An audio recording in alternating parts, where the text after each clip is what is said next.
Mesdames, Mesdemoiselles, Messieurs, soyez les bienvenus à la conférence de presse du film Stupid Things d'Avion.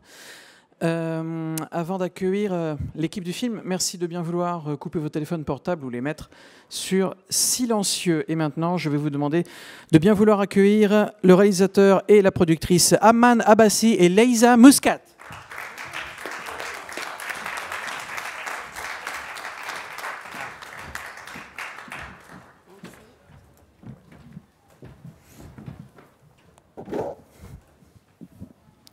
Y a-t-il une première question dans la salle, monsieur, tout au fond là-bas? J'ai une question qui travaille justement les lycéens qui étaient dans le film. Et c'est à savoir cette récurrence des abeilles qui reviennent souvent. Est-ce que c'est une métaphore du gang, c'est-à-dire qu'on obéit à la reine et qu'une fois qu'on est dans les seins, on ne peut plus le quitter?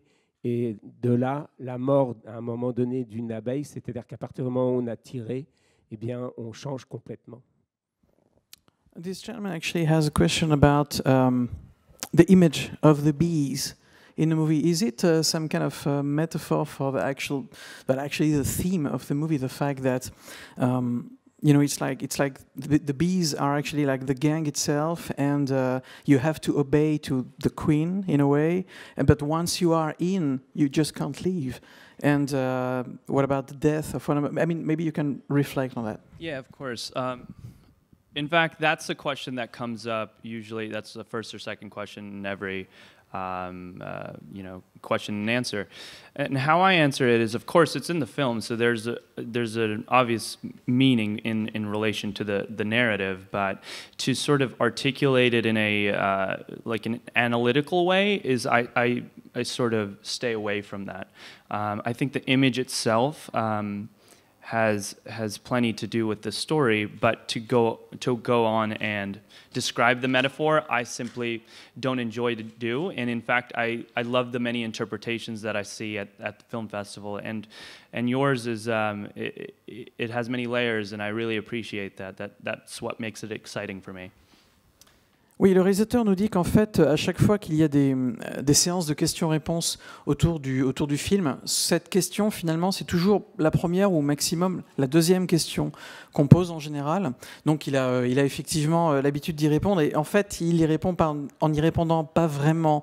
Parce que pour lui, vous êtes libre, bien sûr, de voir ici la métaphore dont vous avez parlé, bien sûr, mais il ne va pas trop expliquer parce qu'il n'aime pas trop ça. Et il préfère au contraire laisser les spectateurs libres de leur interprétation donc, de cette métaphore ou pas des abeilles, de la reine des abeilles, etc. Mais donc voilà quelle est sa réponse. Y a-t-il une... Alors oui, monsieur, ici. Juste avant la projection tout à l'heure, le réalisateur a dit que pour lui, l'Arkansas équivalait le mot abandon. Donc je voulais savoir s'il pouvait un peu développer ce qu'il entendait par abandon. Est-ce que justement c'est l'abandon des pères, l'abandon d'une partie de la société? Et est-ce que c'est ça qu'il a voulu transcrire dans ce film aussi, montrer une forme d'abandon différente? Before the movie was screened today, you talked about Arkansas, saying that for you it's also, the place itself is also very much linked with the theme of abandon. And maybe you can reflect on that and explain it's the abandon of what? Of the father, of society itself, you know? Absolutely. You know, as I was saying in my note before the film, it is an exercise of absence because growing up in Arkansas, there is a presence of absence throughout. So how I approached it for this film, of course, you don't see any Caucasian people, and that I think is as important to the narrative as the story itself. That you don't see the outside city, you don't see cops. In fact, how we framed the film in a 4:3, you cut off the periphery, you're locked into this sort of portrait of this young boy. And the sort of language and technique informing the story in that form of absence, I think, is equally important. And perhaps it's a theme that I'm more curious about. But in terms of location, as you talk about, I looked at locations as a form of identity as well, and a character in a way. So I approached the house or even the areas where they play as a sort of character, and the sound and color was a way to to achieve that in its sort of richness in natural light or the sonic landscape. Le réalisateur nous explique que le thème donc qu'il voulait aborder avec le film, plus que l'abandon, c'était vraiment l'absence de quelque chose, l'absence de un vide quelque part que l'on doit entre guillemets essayer de combler. Et effectivement, il s'est servi de ce paysage urbain qu'il connaissait, ce paysage tout court d'ailleurs de l'Arkansas. Tout d'abord, lorsque l'on voit le film, par exemple, il n'y a pas de personnes, des caucasiens, c'est-à-dire des blancs. On n'en voit pas. On ne voit pas les villes qui se trouvent tout autour, les villes périphériques. On ne les voit pas. Il n'y a pas non plus de policiers, véritablement. Il y a beaucoup de choses qui sont occultées, qui ne sont pas dans le cadre du film pour pouvoir se concentrer sur ce jeune garçon, vraiment sur lui, sur sa vie et sur son univers, qui ne comporte pas encore les choses justement périphériques. Il a vraiment un univers qui est très restreint, et c'est ça qui l'intéressait de garder. Il voulait vraiment focaliser son cadre sur ce jeune garçon et sur son expérience à lui. Donc la technique l'a aidé, et c'est vrai qu'il s'est servi du lieu vraiment comme étant partie prenante de la fabrication de l'identité du jeune garçon. Et c'est ça qui l'intéressait. C'est pour ça que le film se passe autour de la maison, autour de l'endroit où ils jouent ensemble. Il y a également un travail sur les couleurs, un travail sur le son, le paysage sonore du film est très important. Mais tout ça, ça fait en sorte qu'encore une fois, il a occulté beaucoup de choses pour se concentrer sur vraiment l'univers restreint du jeune garçon. Alors oui, madame, ici.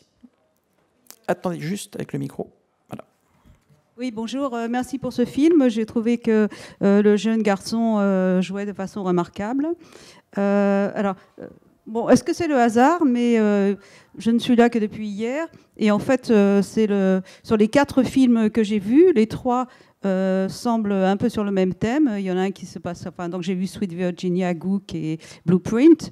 Et en fait, je venais même à me demander si c'était un thème imposé, le thème des gangs, des tueries, voilà, etc. Et donc, je voulais savoir si, est-ce que c'est parce que dans votre univers, vous êtes confronté vous-même assez souvent à ce type de violence, ou est-ce que c'est en fait un parti pris des jeunes réalisateurs de lutter contre cette gangrène de la société américaine? This lady says, first of all, thank you for the movie. It's a great movie, and especially the interpretation of the young actor, the lead role. And also, this lady arrived in the festival not from the very beginning, but since a few days actually. She saw 4 movies so far, yours, and also Sweet Virginia, Gook, and Blueprint. And she says, actually, the theme is kind of the same in these 4 movies. So how is that? Why is that? Is it because it's all centered about gangs and killings and shootings and stuff like that? Is it because it's the kind of environment where you are living at the moment? Is it because of that? Or is it because you actually want to try to do something to fight against this kind of things happening in America right now? And why do you think is that? Well, thank you so much. I can't speak on the other films, of course, but making this movie wasn't a form of a message or some form of judgment. It was essentially an observation in ways. So in fact, I think I have a little bit of an allergy to sort of social messages within films, and I try to stay away from that as best as I can. But you have a point. There must be something naturally percolating within society that people are kind of pushing against these conditions and trying to highlight them in honest ways. And that was certainly our approach with the making of this. And I'm curious to watch these other films as well. Thank you again. Le réalisateur nous dit qu'il ne peut, Le réalisateur nous dit qu'il ne peut bien évidemment pas parler au nom des autres réalisateurs. Hein. Il ne parle qu'en ce qui le concerne. Mais Il dit qu'il n'y a pas réellement, enfin en tout cas, il n'a pas réellement voulu, lui, personnellement, délivrer un message. Ce n'était pas son but. En tant que réalisateur, ce qu'il a vraiment voulu faire, c'était plutôt un travail d'observation. Voilà, c'était plutôt un témoignage sur ce qu'il voit, sur ce qu'il a expérimenté lui-même. Pas vraiment délivrer de message. D'ailleurs, il va jusqu'au point de dire que lui-même pense que les films qui comportent ou qui essayent de comporter un message social, de dire quelque chose, personnellement, lui, il est plutôt allergique à ce genre de film, donc c'est pas du tout ce qu'il avait en tête, mais vous avez effectivement raison sur un point, c'est vrai qu'il y a beaucoup de films dans le cinéma indépendant américain, qu'il y a beaucoup de films qui traitent du même sujet, tout simplement parce qu'il y a, sans aucun doute, il y a quelque chose qui se passe, il y a vraiment de la matière, c'est-à-dire c'est une réalité, c'est vraiment un témoignage sur ce qui se passe dans une certaine frange de la société américaine. Alors, monsieur ici au premier rang.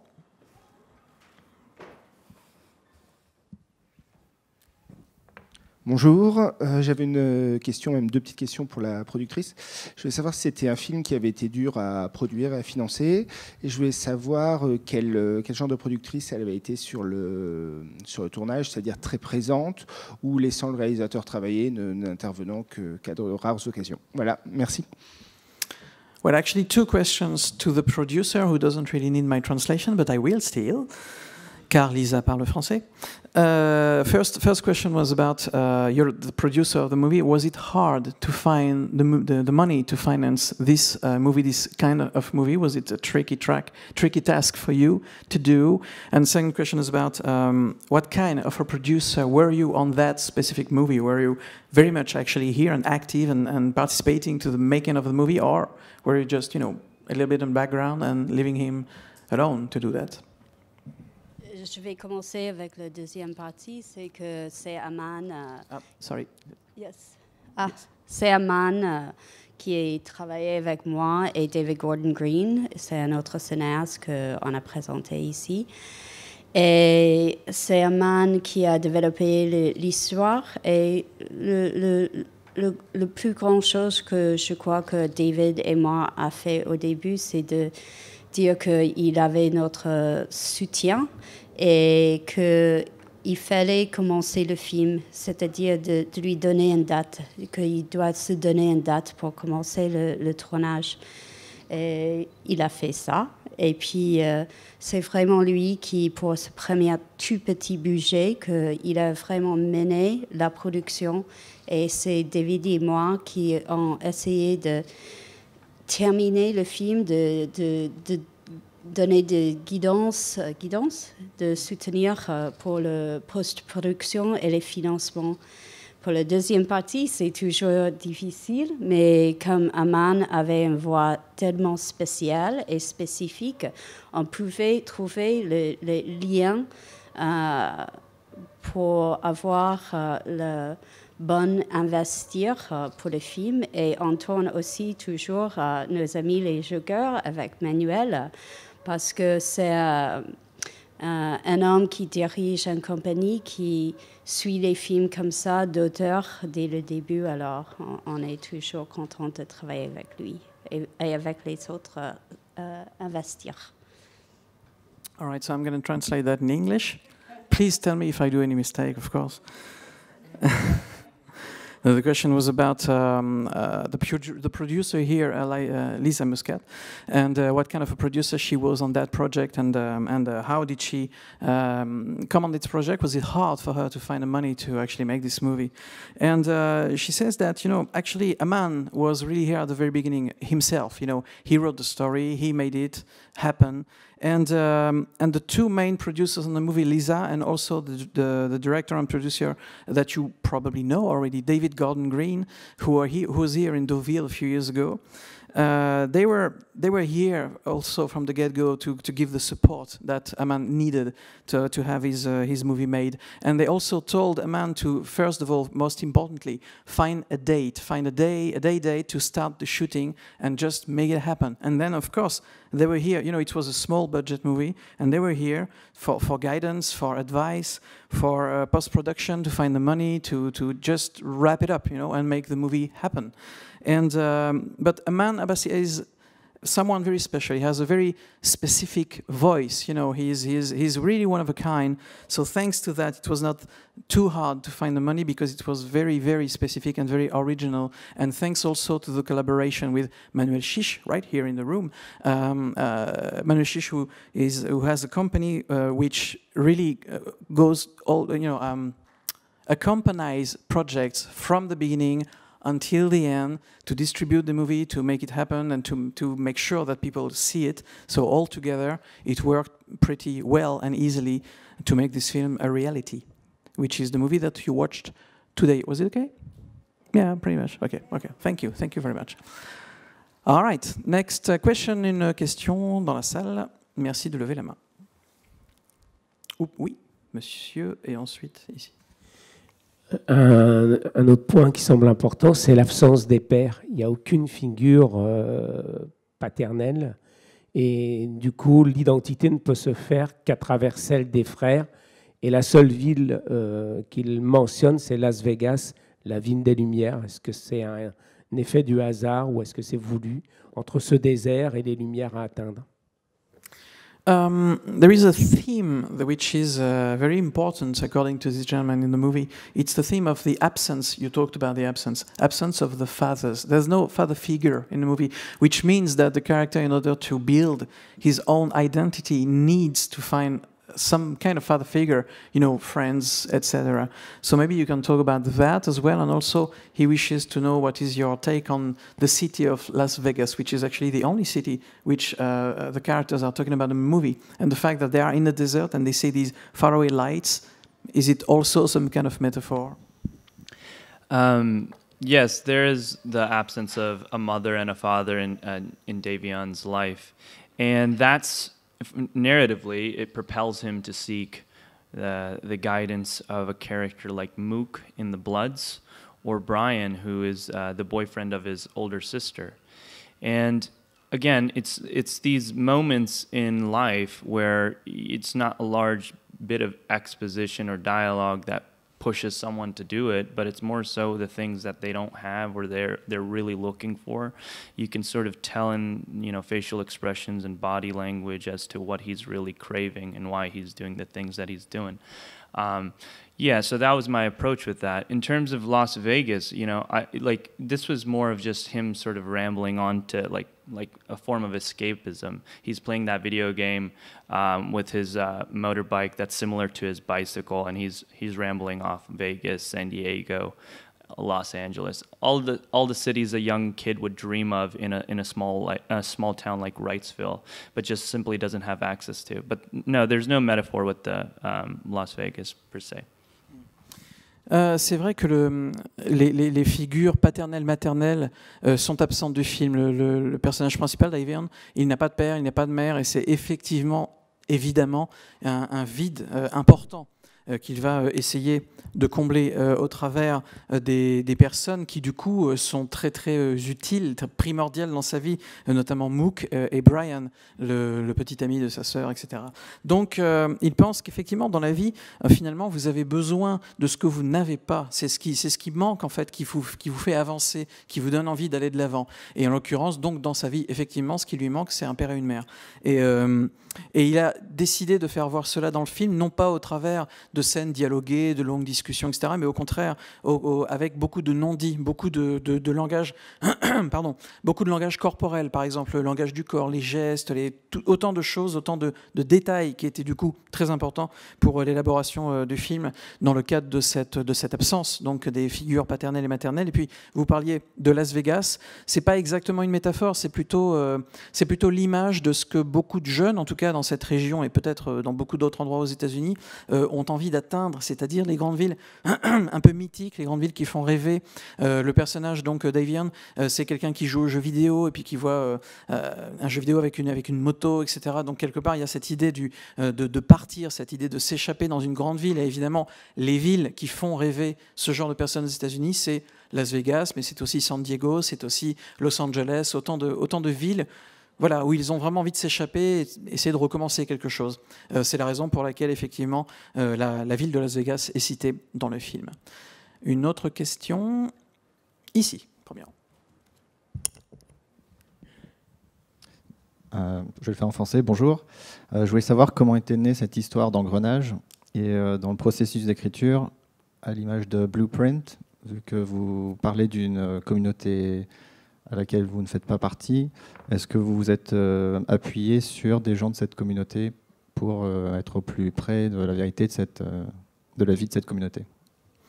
The gentleman says, to begin with, how did you come up with the story, you know? And also the second part of the story is, you know, there was another movie which was screened here in Deauville, the name is Blueprint.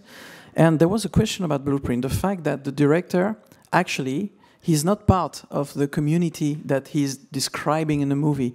And in a way, it's kind of the same story here. I mean, obviously, or not, you're not part of the community. So how did you approach this story and how did you work together with the community itself?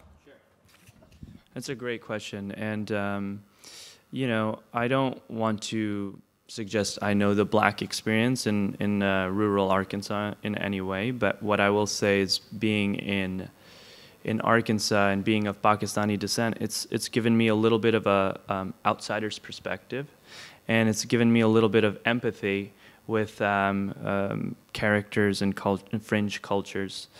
So the story came about, or the impetus of the story was when I was working in Chicago. I was working on a documentary about gang violence. And it was during the times when the camera was off, talking to the young kids, just really understanding what the motivation for like an 11 or 10-year-old kid, why do they want to be in a gang? And, you know, there's a common thread, and basically what it is, they need that form of social acceptance. And going back to Arkansas, I've always known there's a looming presence of gangs, but it's not like California or New York in the way that it's organized crimes that make gangs exist. It's simply generational. It's simply for the sake of community and these almost innocent-like reasons. And I found that an interesting way to deconstruct gangs in a way. And yeah, that was I guess the genesis of the idea.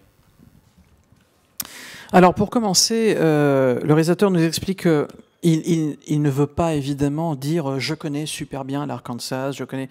Non, ce n'était pas du tout son discours. Son discours, c'est que lui-même enfin en tout cas, ses racines sont au Pakistan et étant donc d'origine pakistanaise, mais vivant en Arkansas, il sait tout de même, il l'a expérimenté, il sait ce que c'est que d'être un outsider, quelqu'un qui, entre guillemets, n'est pas à sa place.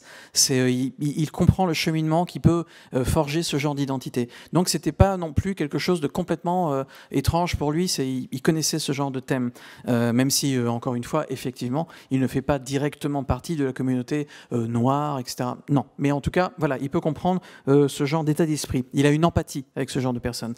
Et puis, pour revenir donc sur l'histoire elle-même, en fait, ce qui s'est passé, c'est qu'il avait fait un documentaire, il avait travaillé à un documentaire il y a quelques années, un documentaire qui parlait des gangs de rue à Chicago. Et lorsque la caméra s'arrêtait de tourner, en fait, il discutait beaucoup, justement, avec le sujet du documentaire, avec les membres des gangs de Chicago. Et en discutant avec eux, il s'est rendu compte que c'était vraiment étonnant de voir de très jeunes personnes, presque des enfants, quoi, de 11, 12 ans, qui avaient envie, leur but, c'était de faire partie d'un gang. C'est quelque chose quand même assez incroyable. Et en discutant avec eux, il s'est rendu compte qu'en fait, ils voulaient simplement faire partie, entre guillemets, d'une famille, c'est-à-dire faire partie d'une communauté. C'était ça vraiment le vrai. C'était pas du tout comme, on va dire, le crime organisé qu'on peut rencontrer dans les rues de Los Angeles ou de New York. C'était vraiment différent. Et c'était simplement des jeunes personnes qui avaient besoin d'une acceptation de type social. Ils avaient besoin de se sentir acceptés dans un groupe. Et dans l'Arkansas, il y a également des gangs, bien sûr, mais c'est pas du tout le même genre de gang. Il n'y a pas du tout le même niveau de dangerosité ou quelque chose. C'est vraiment quelque chose de générationnel, quelque chose de social. Et c'est ce qui l'intéressait. En fait, on a presque l'impression, quand on visite l'Arkansas, quand on vit dans l'Arkansas, que les personnes qui ont envie ou qui font partie d'un gang le font vraiment pour des raisons presque innocentes, quoi. Ça n'a pas du tout. On pense pas à l'illégal et à tout ce qui peut se passer avec les flingues et tout ça. Non, c'est vraiment pour faire partie d'un groupe. Alors, c'est peut-être pas de la meilleure manière, mais voilà, c'est comme ça en tout cas qu'il le ressent sur place. Une autre question dans la salle? Oui, voilà. On va vous laisser le micro en fait. Non, c'était juste pour rebondir sur l'absence des policiers. Comment ça s'explique en fait, cette absence? C'est la peur ou d'autres raisons? Well, actually, you said a few minutes earlier that in the movie we don't see cops, actually, right? Almost like they don't exist in a way, which is kind of weird. And actually, this gentleman says, why is that? Or how come we don't see cops? Is it... Maybe you can reflect on that. I mean, look, I love Arkansas, I love my home state, but there's just some realities that exist, and portraying cops not being in that area is just simply an honest depiction in my observation. But beyond that, you know, oftentimes people say this is a gang movie, but when you think about gangs, you think of an opposition gang as well. Like, you know, the big opposition gang of Bloods are Crips. They have no presence in this film as well. And I think that's more of just the analysis of the culture of gangs, the community of gangs. And all these other aspects simply are just, you know, you remove them, because in reality, sometimes that's not there. Well, in a town like Wrightsville, where we shot this, it's a population of about 1,200 people. And, you know, like, the cops just don't frequent that area. When we were filming in Chicago, we'd always have to put our cameras down because there'd just be cops at every corner, and, you know, we'd have to manage how to do that. But in Wrightsville, it was lawless, and in a way, for production, it was great because we could do whatever we wanted, you know, because we didn't have any cops to sort of answer to. But look, that's the reality that they have. Oui, donc la raison pour laquelle on ne voit pas les policiers dans le film. Le réalisateur nous explique qu'il aime beaucoup l'Arkansas, hein. C'est sa région, quoi, c'est sa maison, et il l'aime beaucoup. Mais c'est vrai qu'il y a aussi une réalité objective à laquelle on est confronté lorsqu'on est dans l'Arkansas. Et finalement, ce qu'on voit dans le film, c'est tout simplement le résultat d'une honnêteté de sa part. Il est honnête. Ce qu'on voit dans le film, c'est la réalité. Il n'y a pas de flics, il n'y a pas de force de l'ordre. Et voilà, c'est comme ça. Parce que vous savez, il n'y a pas non plus, d'ailleurs, nous dit-il, il n'y a pas non plus d'opposition entre les gangs. Lorsqu'on pense par exemple au gang des Bloods, on pense également au gang qui se trouve juste en face, avec lequel il y a parfois des problèmes, qui sont les Crips. Mais finalement, là, c'est pas ça. En tout cas, c'est pas ça qui l'intéressait. Ce qui l'intéressait, c'était encore une fois vraiment de faire voir cet esprit de communauté à l'intérieur d'un gang. Donc c'était ça qui l'intéressait, les rapports entre les membres d'un même gang. Mais encore une fois, par rapport à cette question donc, de la police, des forces de l'ordre, c'est la réalité, c'est-à-dire qu'il parle d'une ville, la ville où se passe le film. What was the name of that city, by the way? Wrightsville, donc en Arkansas. C'est une petite ville, il y a 1200 personnes qui vivent dans cette ville, c'est vraiment petit. Et voilà, il n'y a pas de policiers. Il n'y a pas de problème suffisamment grand pour que les policiers viennent tout le temps. Il nous raconte que lorsqu'il était, comme il l'a dit tout à l'heure, lorsqu'il a tourné le documentaire à Chicago, là par contre, il y avait tellement de police en fait que c'était un vrai problème parce qu'ils étaient obligés toutes les 2 secondes de retirer leur caméra. Enfin, c'était vraiment compliqué à gérer. Mais bon, voilà, on parle d'une ville comme Chicago, hein, c'est une ville énorme. Mais vraiment dans cette ville-là, bah voilà, il n'y a pas de policiers et quelque part, c'était aussi très très bien parce que ça leur a permis, entre guillemets, de faire un peu ce qu'ils voulaient. Ils avaient vraiment les coups des franches pour faire ce qu'ils voulaient sur le tournage. Il n'y a pas eu de soucis, il n'y a pas eu de problème. Et c'est la réalité. Une autre question dans la salle? Monsieur, ici. Oui, c'est à Madame Mouscat que je poserai la question. Qu'est-ce qu'on peut attendre à propos d'un tel film au niveau de la distribution?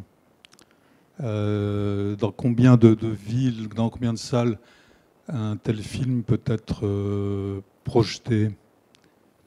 Aux États-Unis ou en France? Aux États-Unis, oui. On va commencer avec une plateforme release, c'est normal pour un film de cette taille aux États-Unis, à New York, à Los Angeles, et on va voir comment ça passe dans les villes, mais en fait, c'est vrai que ces films, ils sont très durs à diffuser aux États-Unis en ce moment, et je crois que c'est le moment avec c'est depuis longtemps, mais c'est vraiment le fin de cette période où on va voir comment diffuser les films comme ça aux États-Unis. Il y a parfois des nouvelles salles à New York, dans les grandes villes, qui vont passer les films. Mais avec Netflix et tout ce qui soit sur demande, c'est de plus en plus dur. Alors, il faut avoir les diffuseurs qui sont très doué et très dédié à ces films-là. Mais on espère, avec les jeunes cinéastes comme Aman, qu'on peut trouver des partenaires pour continuer et faire des films un peu plus gros à chaque fois, pour avoir le public. Mais aussi, il faut mener ces films dans les festivals, dans les sociétés, et pour qu'on puisse améliorer le public pour ces films et les films qui viennent après.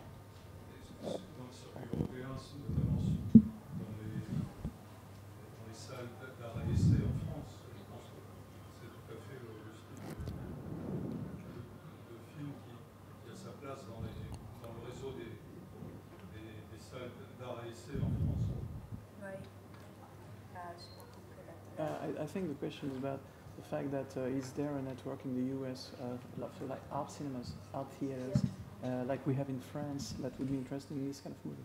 Ah oui, mes excuses. Il y en a, mais c'est plutôt dans les grandes villes.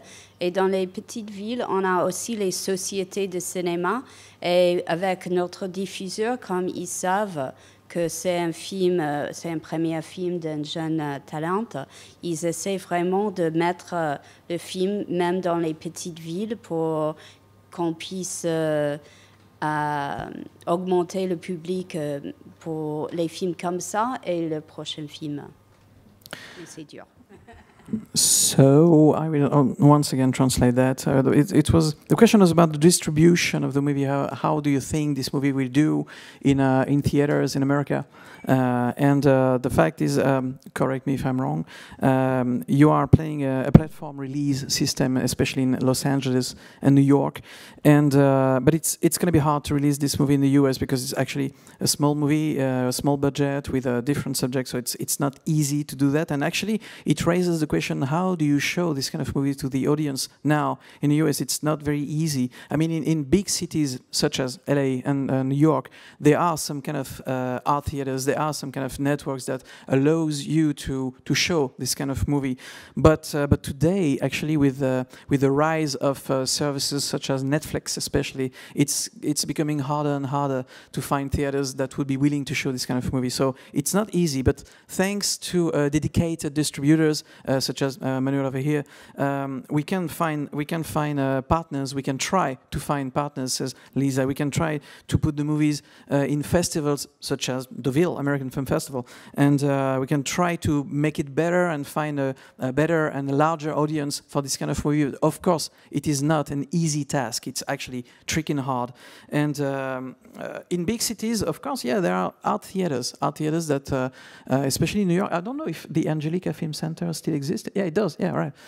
It is easy in the US to find art theaters that would show independent movies, small budget movies. But it's really not easy to show young talents, and it's a tricky task for sure. Et cette conférence de presse est terminée. The press conference is over. Thank you. Merci. Merci. Thank you so much.